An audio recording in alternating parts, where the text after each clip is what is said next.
साबिक वफाकी वज़ीर फवाद चौधरी ने कहा है कि आइंदा 45 रोज़ में यह हुकूमत आपको ख़त्म होती नज़र आएगी। हुकूमत रेत की दीवार है, अब आखिरी धक्का बाकी है। फवाद चौधरी का कहना था कि हुकूमत को पता है कि बानी PTI को जेल के दरवाजे पर लाना भी इनकलाब की दावत देना है।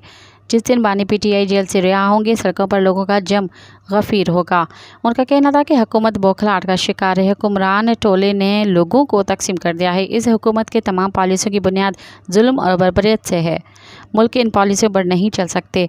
साबिक वफाकी वज़ीर ने कहा कि पाकिस्तान में नॉर्मल सियासत नहीं हो रही। पाकिस्तान के आइन का बुनियादी ढांचा तब्दील नहीं किया जा सकता। उनका कहना था कि आइंदा 45 रोज़ में यह हुकूमत आपको ख़त्म होती नज़र आएगी। हुकूमत रेत की दीवार है, अब आखिरी धक्का बाकी है। आइनी तरामीम का एक ही मकसद है कि मुल्क में नया PCO लगाया जाए। ये नापसंदीदा जजेस को बाहर करके पसंदीदा जजेस को लाना चाहते हैं। मज़ीद ख़बरनि ऐं तफ़सीलात लाइ विज़िट कयो असांजी वेबसाइट www.awamiNewsHD.com ऐं ॾिसंदा रहो अवामी न्यूज़ HD।